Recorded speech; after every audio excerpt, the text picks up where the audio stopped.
Welcome to Morning Infusion with Dr. V, where we are intentional about connecting you with leaders that have overcome so that you know that the possibilities are endless. It's Dr. V here, where our coaching program teaches nurses to work from their computers anywhere around the world, making money and owning their own time.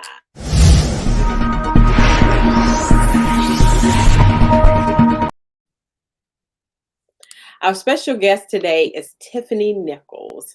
So, Tiffany is a mother of a son, educator, nurse educator, and consultant of 24 years, and the owner of TK Education and Consulting Solutions, PLLC. Tiffany's area of expertise includes medical cannabis education, curriculum development, and cultural awareness. Tiffany is also a certified professional coder.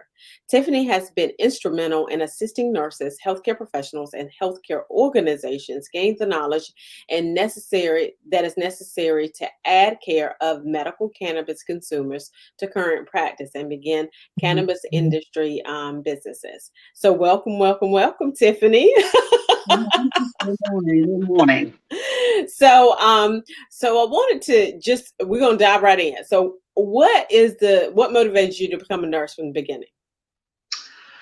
Okay, so I was, good morning, first of all, and Good thank morning. you for having me. I appreciate it. And a hi out there, everybody. So I was raised by my grandparents Uh-huh. from pretty early on and grew up in a large family. And as I grew up and decided kind of what I wanted to do, everyone always told me I needed to be a teacher or a nurse. And I was pretty, and I'm not sure exactly what they meant by that at the time. It actually kind of deterred me a little bit because I was determined to do what they said I should do, what I shouldn't do. I was not going to be a nurse or a teacher because I had heard that too much. So when I went, but in the process of that, living at home as my grandparents aged, um, I remember being one of the last females that was at home. um, I ended up having to care for my grandparents because I was kind of the oldest and, you know, pretty looked upon as kind of a resource in the family. So in that, I took care of my grandmother and grandfather for a few years. And as when my grandfather expired, um, took care of my grandmother for about 4.5 years. It was just her and I pretty much. So I remember the home health nurses coming to visit her, and I was just so intrigued and thankful, and really admired those ladies. So um, at about that time, I was finishing up high school and thinking about a career path, and went to school. Still didn't sign up for nursing, but as I went to school and started getting those basic things under my belt, and the time was there for me to make a decision. Um, and I just kind of looked around at what I could do the fastest because I had been in high school all this time and I was just ready to get done and do something.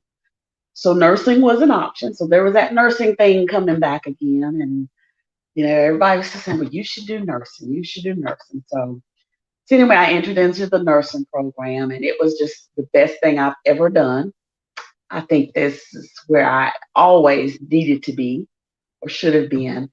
I just didn't realize the things that people saw in me. I had to start to see those things in myself. So I think it's interesting that they said that you needed to be a nurse and an educator, and you were trying to go away from that, and that's what you have become, like the two things that they said that yes, you would be. yes, Because as we know, nursing really, really is a very diverse, it's very, very diverse, and it gives you the ability to be able to um, really, really changed the game as far as teaching other people how to do things, right? So yes. that's cool. So now, where did you begin your nursing career, and why did you choose this as a launch point into your nursing? So my nursing career started. I graduated in 1997 from community college. Because I didn't go away to college, and again my grandparents were home and aging, so I really had a lot of responsibility at home. So I basically commute did the commute to school, got my first job. I still stayed at home. I was about 21 years old once I got my nursing license. And so, I mean, that was just, I started out in long term care, med surge. I still always had that home health desire, but you couldn't really get into home health um, um, too easily without some sort of experience. So I just kind of pieced that together for a year or so. And to be honest, when I graduated, there were kind of too many nurses, if you could picture that. It took me about 6 months to get my first nursing job. Oh, wow. Yes. Wow. I don't ever remember it being like that anymore, but that's kind of what was going on then. And when did you come out of school? 97. 97. Yeah, I came out of 92. I think, around that time, it was kind of oversaturated. And I don't think that we are at a lack of nursing now. I think we still have Right. nurses. We just have a lack of nurses who are willing to be at the bedside and endure all the things that are going on at the current moment. So I Right. think that's just the change in kind of how nursing is. Now, Mhm. you are now a case manager, right? So what attracted you to case management? Well, I've always liked, again, like the home health type things because I was a field case manager. And I like the connection of going out into people's homes, seeing them in their element. And I just always enjoy that and wanting or needing a change, right from the acute care side of things. So case management, it kind of had both feels. It wasn't so acute, that you still had that face-to-face patient contact. And for me, when I started, it was something new. I had never been on the So insurance. your sound just kind of changed.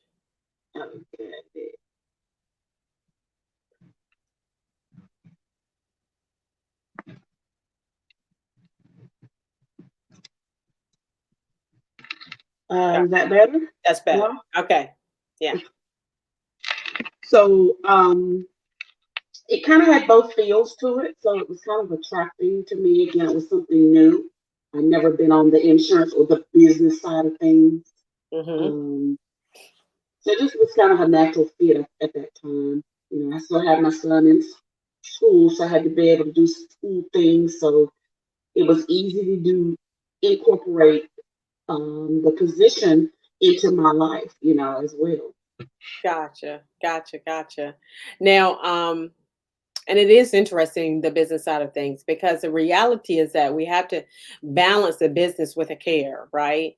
Hmm. Because it is such big business. It is huge, huge, huge, right? So now you ride motorcycles for long rides, like ridiculously long rides, in my opinion. Okay, because I can't imagine. But anyway, how did the interest in motorcycles come about, and why the long rides?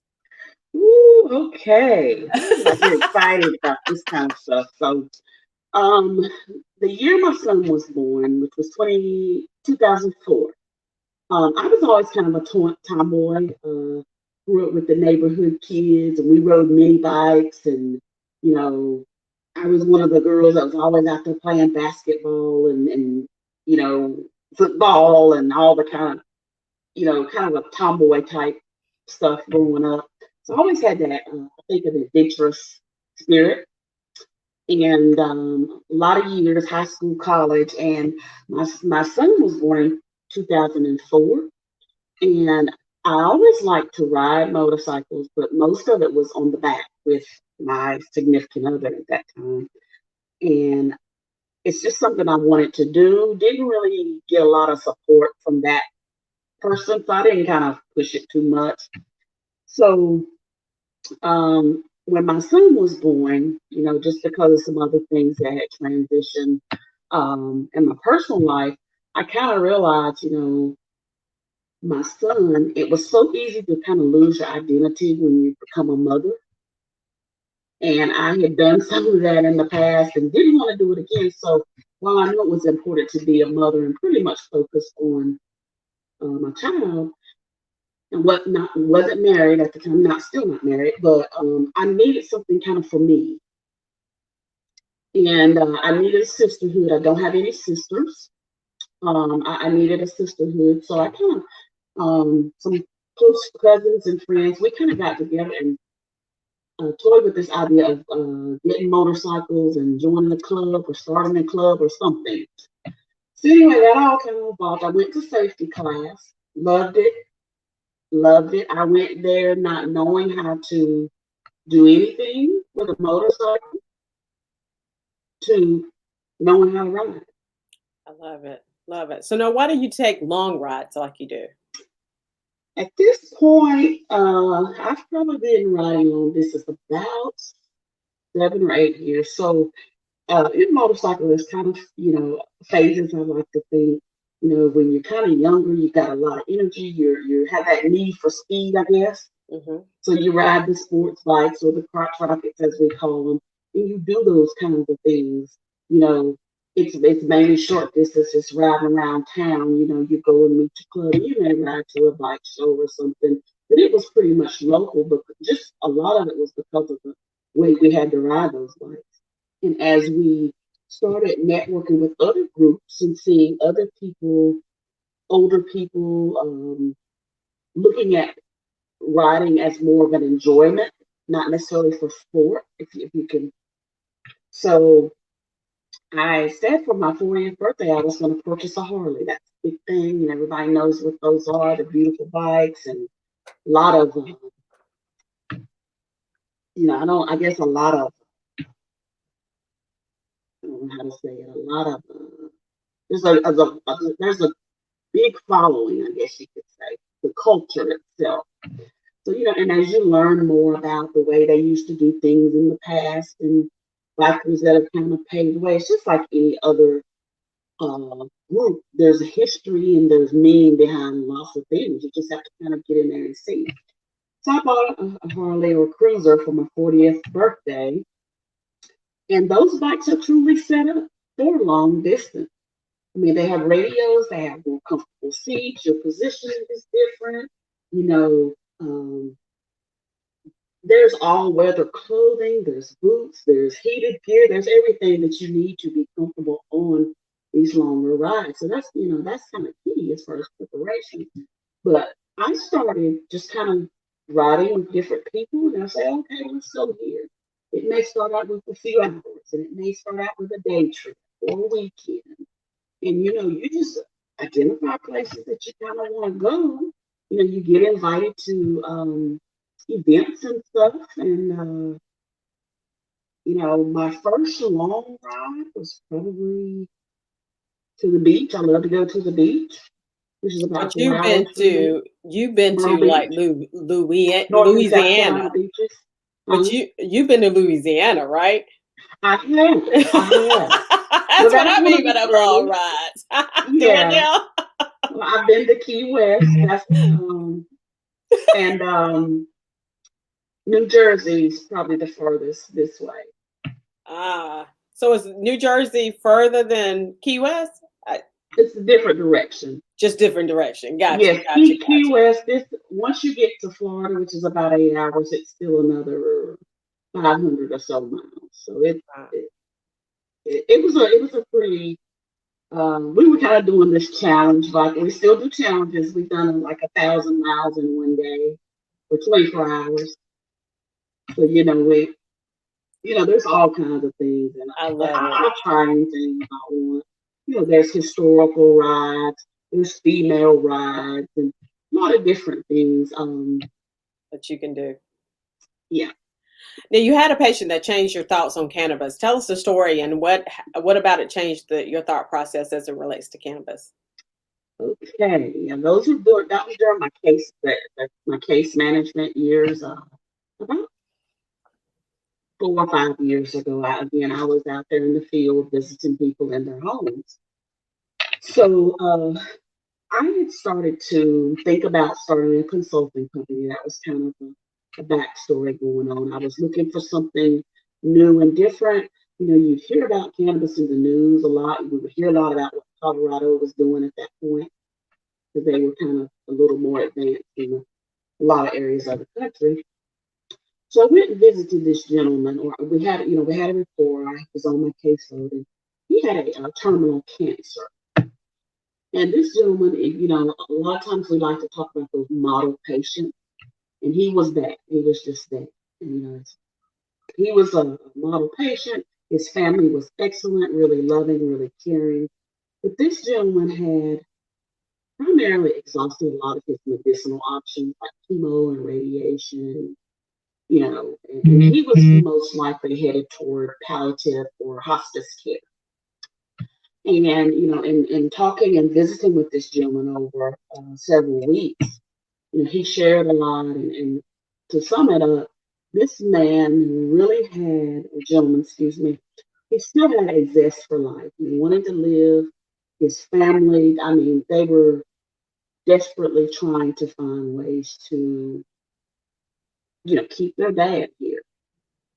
Um, so it was over a weekend. He was one of the first patients I would see on Monday. So I went to visit him, and we done our morning ritual as far as the job job role, and he actually excused himself. So he went back to his bedroom, and he came back with a bottle. It reminded me of a bottle of kind of like sometimes you'll buy the protein supplements. It was that big. And so I was like, oh, okay, he must have went to the health food store over the weekend or somebody and got some sort of supplement or vitamin. So he handed it to me. He didn't say anything, he just handed it to me. So I was reading and I'm like, okay, this is cannabis. This is medical cannabis. Now, again, growing up, I didn't know anything about marijuana or cannabis. Or if I did, it was just something that you didn't dare do.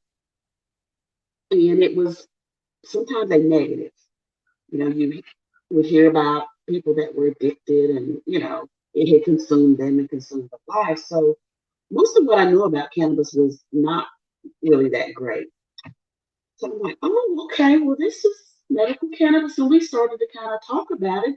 So basically, he explained, he said, yes, this is what it is. My son wanted me to try it. So his son had driven out to Colorado from North Carolina over the weekend and purchased this for his dad. Because again, they wanted him to live. They wanted to give him every possible chance out there.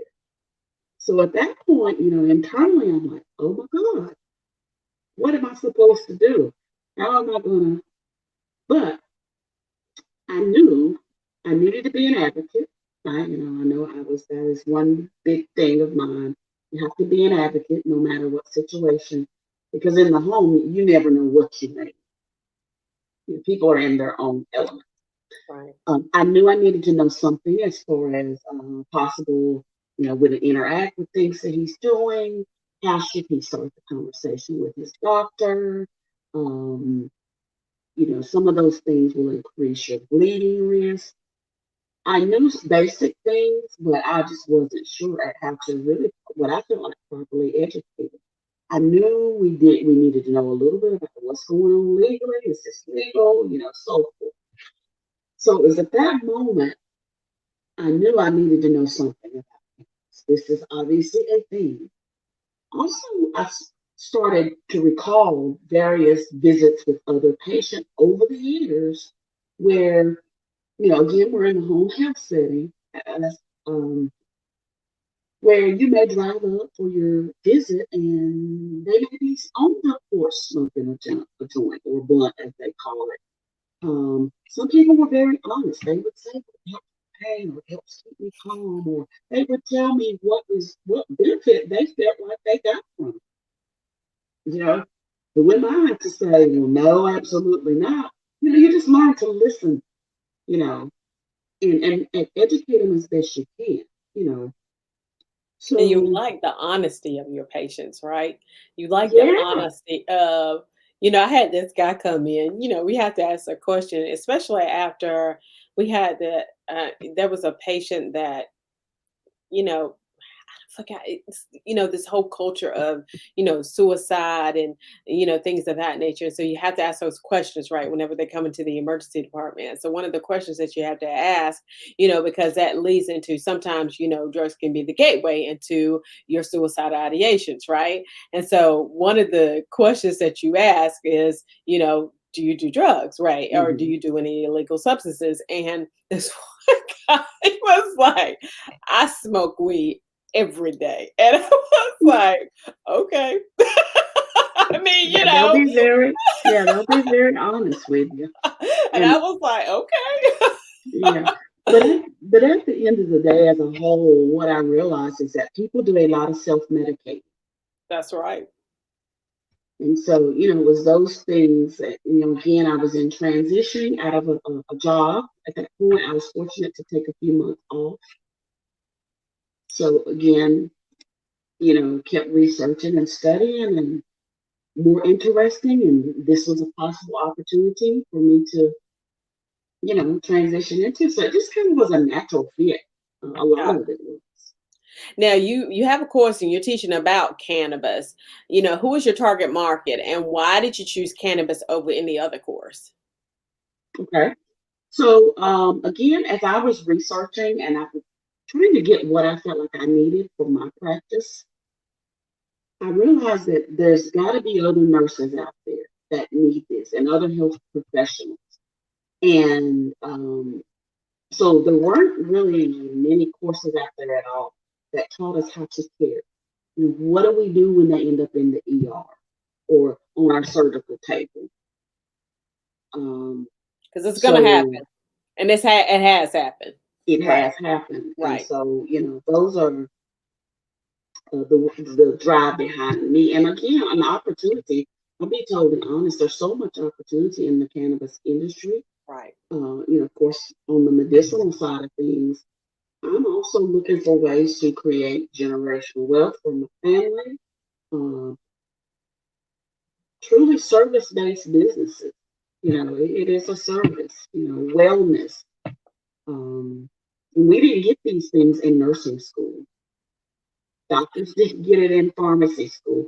So that's why I focus on nurses and healthcare professionals. And again, now that cannabis based businesses are being established, there's also an education need there, which is definitely my passion. So, there's opportunity on both sides. I was on Clubhouse this morning and the guy he was talking about the fact that um I forgot what he said was the first area in which we are consuming this, during this era.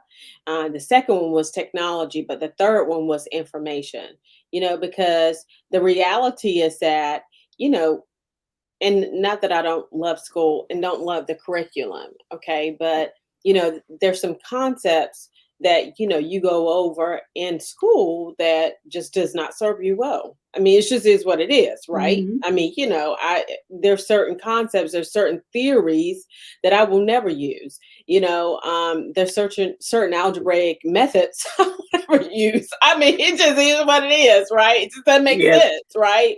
So, and I know that it is I'm not sure exactly what the primary concept or the primary reasoning for it is, but really, really understanding that to get from point A to point B, you need someone who has already done that thing, right? yes, You need someone who can get you from point A to point B. And you being in the cannabis industry and just teaching people, not just because people, I think it has a different, a negative connotation.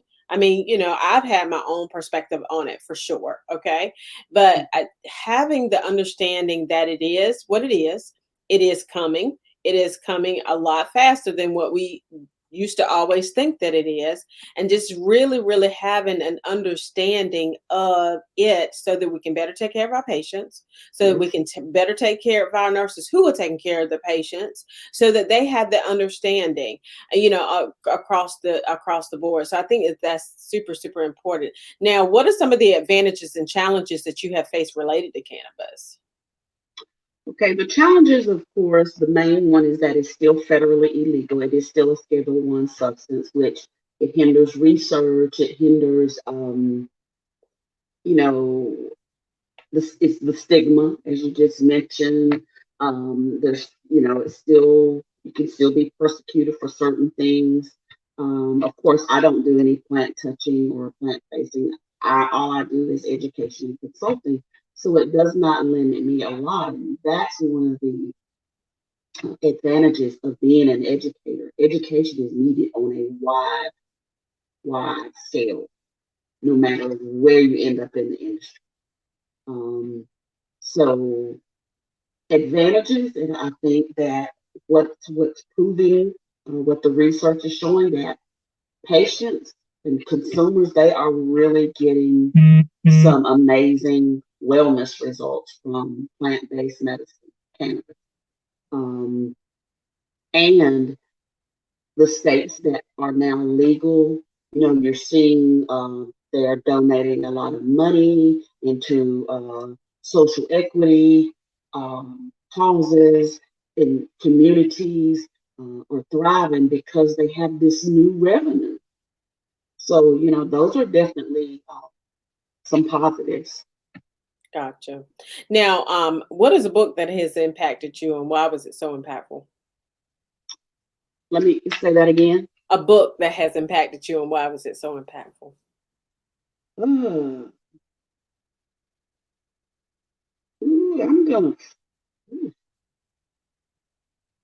I think Strengths Finder. Okay.